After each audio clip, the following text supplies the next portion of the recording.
America's prison system is a total mess. Whatever purpose you think it serves, it ain't doing it. Well, the point of prison is to reduce crime. It's definitely not doing that. There are 2.2 million people incarcerated in the U.S., 10 times more than 50 years ago. 2 million is more than the population of some states. Welcome to mass incarceration, Massachusetts. Our primary export, shivs. Our secondary export, cod. Hey, that's contraband. But despite this massive increase in the prison population, a study conducted by the NYU School of Law found that the effect on the crime rate has been essentially zero. Zero? Then why do we lock so many people up? Well, I can't speak for all prisons, but this one is here to make money. Make money? You mean someone is profiting from all this? Yep, these guys are. It all started in the tough-on-crime 80s, when the war on drugs meant state and federal prisons were bursting at the seams. So many prisoners. What do we do? Let corporate America handle your prisons. We'll take care of everything, save you a few bucks, and skim a little off the top. Well, businesses running prisons? That sounds a little fishy. Just kidding. I mean, hey, if it saves money, right? And so the Corrections Corporation of America, or CCA, was born. Okay, hold on. You can't just sell prisons like they're cars or real estate or hamburgers. Then why don't you tell that to Tom Beasley, the co-founder of CCA, who once said, you just sell prisons like you were selling cars or real estate or hamburgers. CCA, can I take your order? I'll have a number 7 with extra solitary cells, electric fence, and small onion rings. Like to supermax that? Yeah, I'll supermax it. And they rake in a ton of scratch. Last year, CCA took in $1.7 billion. Business is so good, it's criminal. Well, you know, maybe it's okay because they're saving the taxpayer money. Sorry, the sales pitch was wrong. The data shows that private prisons cost the taxpayers just as much as regular prisons. And today, nearly 1/5 of federal prisoners are held in a for-profit facility. Okay, Ah, graffiti. That's an infraction. A beautiful one. Are you Banksy? oh my gosh, I already got an infraction? They must give out a lot of these. Oh yeah, that's not a coincidence. One study showed that private prisons dole out twice as many infractions as government prisons. Not having enough infractions. That's an infraction. These penalties can lengthen your sentence, which earns the company even more cash. Oh, so the more people that are in prison, the more money they make. Ooh, that's dirty. Yep, that's why private prisons sneak occupancy clauses into their contracts, which actually require states to keep prisons full. Last year, a private prison in Arizona didn't make their 97% capacity quota, so the state government had to pay them a $3 million fine. Fines like that incentivize cash-strapped states to keep people in prison as long as possible. Your parole forms are in order, and you've been a model prisoner. So we're going to lock you back up. We really can't afford to pay another fine. That's reprehensible. Look, not all prisons are private prisons, but this one is. So no, its purpose isn't to stop crime. It's the dollar bills, y'all. I can't believe all this has been happening and I didn't even know. I mean, I've never thought about prison like at all. Hey, pulling back the curtain on our disturbing business practices, that's an infraction. Hey, that makes 3 infractions. You're gonna go to solitary. Okay, that doesn't sound so bad. You know, peace and quiet, do some meditating. No, solitary confinement is a cruel and inhumane punishment that has no place in modern society. Wait, what? We'll tell you about it after you get settled in the hole. No, tell me now! Hey guys, Adam here. If you like that, be sure to watch new episodes of Adam Ruins Everything every Tuesday at 10 on True TV.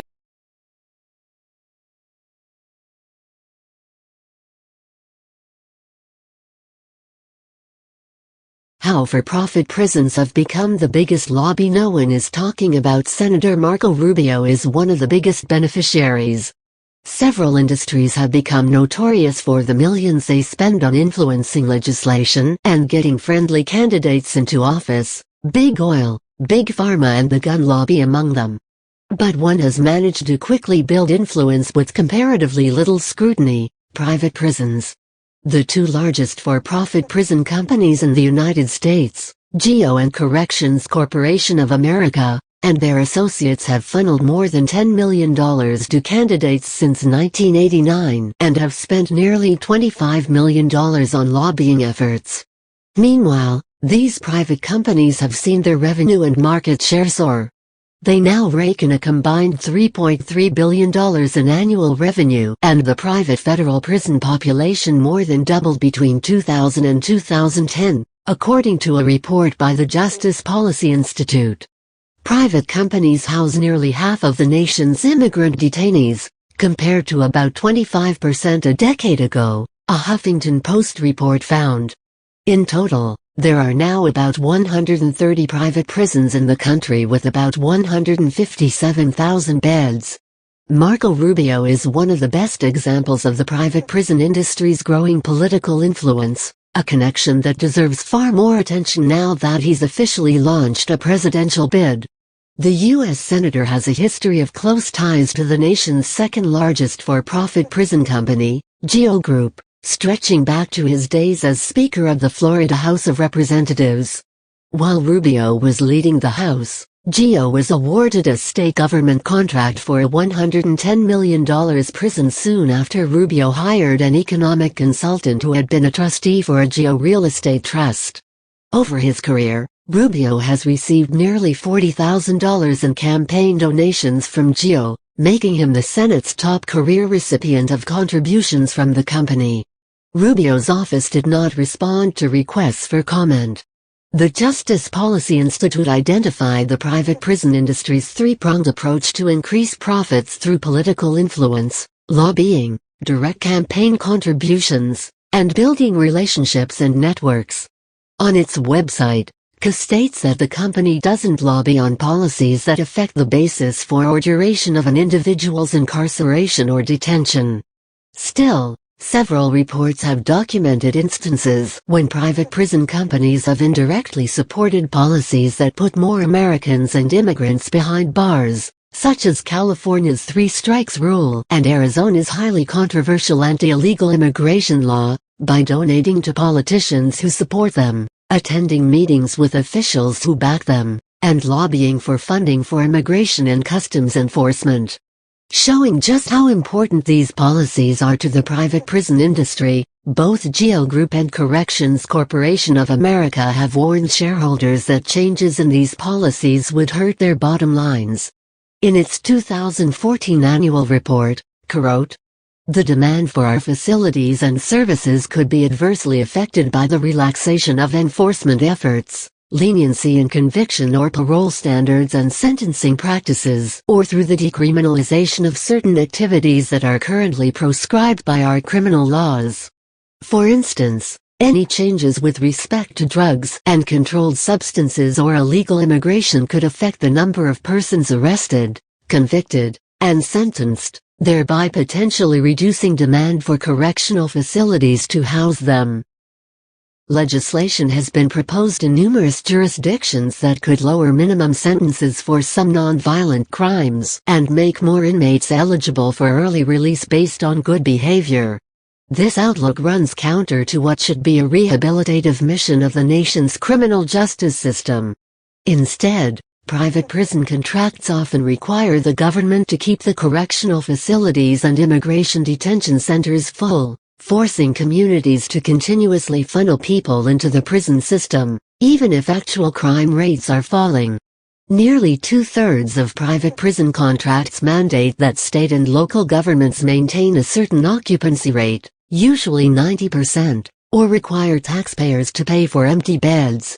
In Arizona, 3 private prisons are operating with a 100% occupancy guarantee, according to Mother Jones. There's even a lockup quota at the federal level. The Immigration and Customs Enforcement's detention budget includes a mandate from Congress that at least 34,000 immigrants remain detained on a daily basis, a quota that has steadily grown each year, even as the undocumented immigrant population in the United States has leveled off.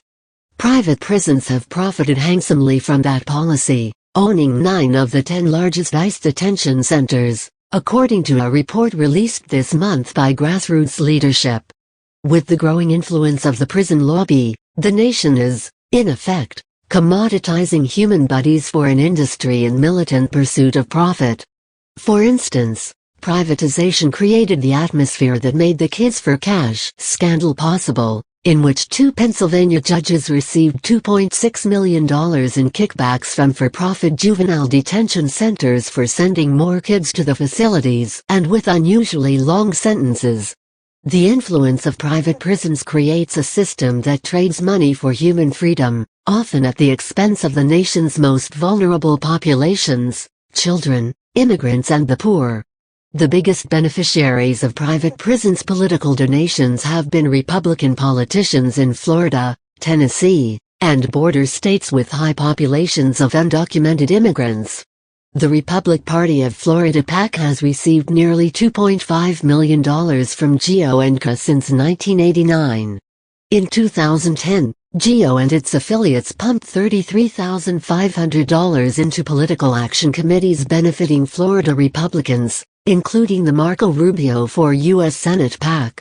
Since 2009, GEO Group's co-founder and chief executive, George Zolli, has personally donated $6,480 to Rubio. A 2011 investigative report published by the Center for Media and Democracy detailed the connections between Rubio and GEO during his time in the Florida House. It notes that Rubio hired Don Arduin, a former trustee for GEO's Correctional Properties Trust, as an economic consultant.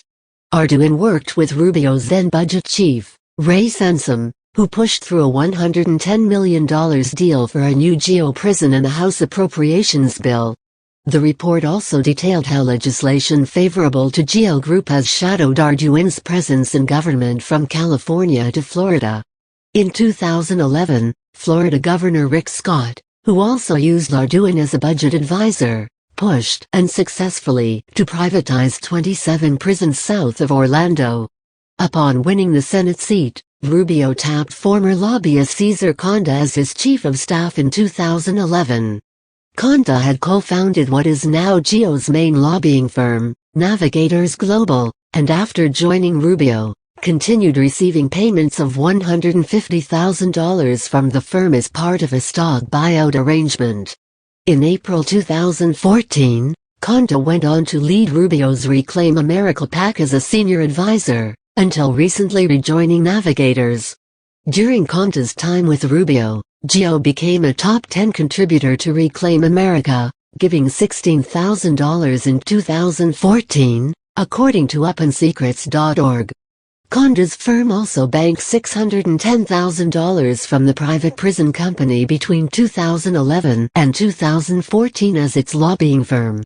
According to a disclosure form obtained by The Nation, among the issues Navigators lobbied for on GEO's behalf was immigration reform, an issue on which Rubio has remained dubious. In an email responding to these issues, Conda said Navigators never lobbied for GEO's prison business. He said the services were for GEO's subsidiary, BUY Incorporated, and the team working on it, which he wasn't a part of, focused on homeland security issues, and that he never met nor communicated with a Navigators lobbyist about GEO while working for Rubio, though he couldn't speak for other members of Senator's staff. But Rubio shouldn't get a pass just because there's no clear quid pro quo. What our criminal justice system needs is reform, not incentive for expansion. In fact, opposition to criminal justice reform should render any candidate woefully inadequate to lead a nation suffering from a prison system that essentially perpetuates the oppression of its most vulnerable citizens. We can't allow the proliferation of private prisons and their political influence to remain the most important issue that no one's talking about. Clarification: this story has been updated to include more details on lobbying by the for-profit prison industry and ONCA's lobbying policy.